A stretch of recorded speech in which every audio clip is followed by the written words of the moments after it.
inyong pulis sa barangay. Narito po ako upang ipaabot sa inyo ang programa ng Pro Calabarzon, ang Project Lucas.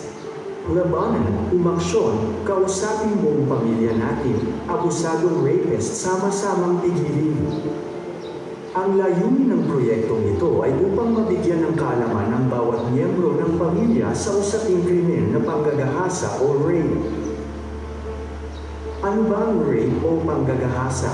Ang panggagahasa o rape, ayon sa batas, ay itinuturing na isang kriminal na pagkakasala.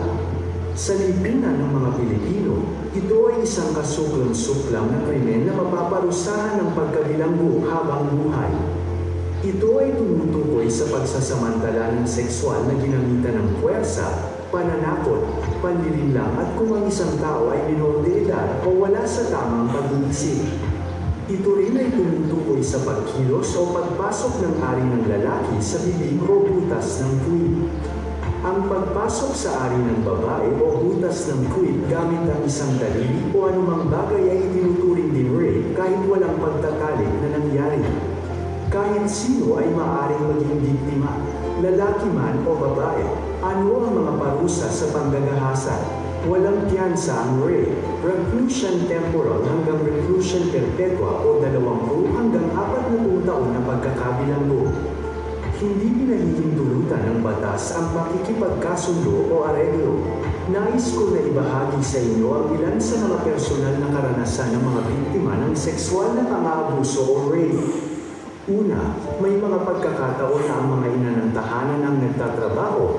Naiiwan po ang inyong mga anak sa bahay kasama si tatay, tito, lolo o kasambahay na siyang nagpapaligo, nagbibihis, nagpapalit ng diaper o maging paghuhugas ng kanilang masiselang bahagi ng katawan na kung saan ay natutokso at naisasagawa na nila ang panggagahasa o rape sa inyong anak nang hindi ninyo nalalaman o napapansin man lamang. Ikalawa, ang pagtitiwala ninyo ng lubos sa mga kalaro ng inyong mga anak na kung saan ay dala ng kapusukan na isasagawa nila ng panggagahasa o rape, kasunod ay ang pananakot sa mga ito na may mangyayaring masama sa kanila sa oras na sila ay magsumbong. May mga pagkakataon din na nabibigyan sila ng pera o anumang magandang bagay dahilan para sila ay hindi kaagad makapagsumbong at may pagpatuloy pa ang ginagawang pang-aabuso, panggagahasa o rape sa inyong anak. Ikatlo, madalas napapabayaan at hindi ninyo nagagabayan ng mahusay ang inyong mga anak, lalo higit sa paggamit ng internet na kung saan ay mga pangyayari na nakakapunood na sila ng mga malalaswang palabas o panoorin gamit ang kanilang cellphone kung kaya't isa din ito sa mga dahilan ng kanilang pagiging mapusok sa ganung bagay, dahilan para sila ay maging biktima ng rape. Kaugnay pa din ang paggamit ng internet, may mga nakikilala na palang iba ang ating mga anak sa social media, hanggang sa pagkakatiwalaan nila ang mga ito na nagiging dahilan para gawin nila ang mga bagay na hindi kanais-nais kagaya ng pagpapadala ng litrato ng kanilang masiselang bahagi ng katawan. Ito rin ang gagamitin upang takutin at sa pilitan makipagkita ang inyong anak sa kanyang kantsa at doon na maisasagawa ang panggagahasa. At ikaapat, sa may mga anak na teenager o kabataan, hindi ninyo nabibigyang pansin ang kanilang pag-alis o maging ang pag-uwi ng kalaliman ng gabi na kung saan ay sila ay nakikipag-inuman sa kanilang mga kabarkada o kakilala ng kanilang mga kaibigan. Kapag sila ay lasing na at wala ng lakas ang katawan para makapanlaban ay doon na isasagawa ng kainuman ang panggagahasa sa inyong anak.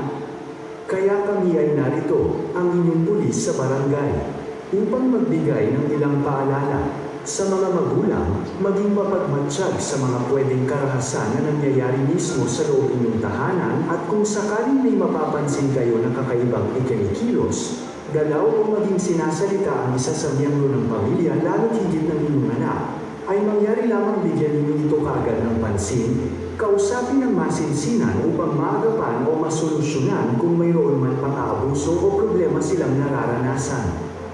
Gabayan ang inyong anak sa paggamit ng internet. Suriin at kilalanin na mabuti ang mga nakakasama, kabarkada o kaibigan ng inyong anak. Sa mga anak, mga bata, huwag kayong matakot magsumbong. Huwag kayong pumayag na maging biktima ng rape. Kung mayroong humibo ng maseselang bahagi ng iyong katawan o magpakita sa inyo ng kanilang maseselang bahagi ng katawan at sa pilitang ipahawak ito sa inyo, isumbong agad sa inyong mga magulang, nanay o tatay. Nakatatandang kapatid kay kuya o ate, kamag-anak kay lola, lolo, tiyo o tiya, sa inyong pinagkakatiwalaan pwede sa ating WCPD ng barangay o sa inyong pulis sa barangay upang masamahan namin kayo sa ating himpilan ng pulisya.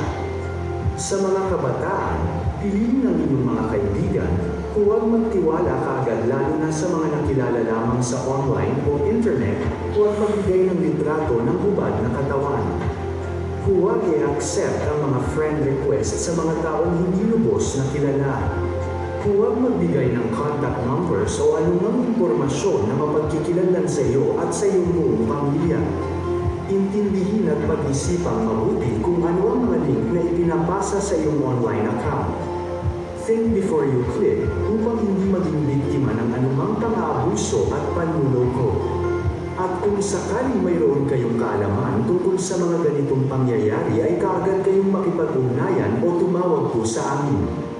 Bilang inyong pulis sa barangay, pwede ninyo akong tawagan sa cellphone number na makikita ninyo na nakapost sa harapan ng inyong barangay hall, paaralan, simbahan at iba pang establishmento na kung saan ay nakalagay din ang hotline numbers ng ating himpilan ng pulisya.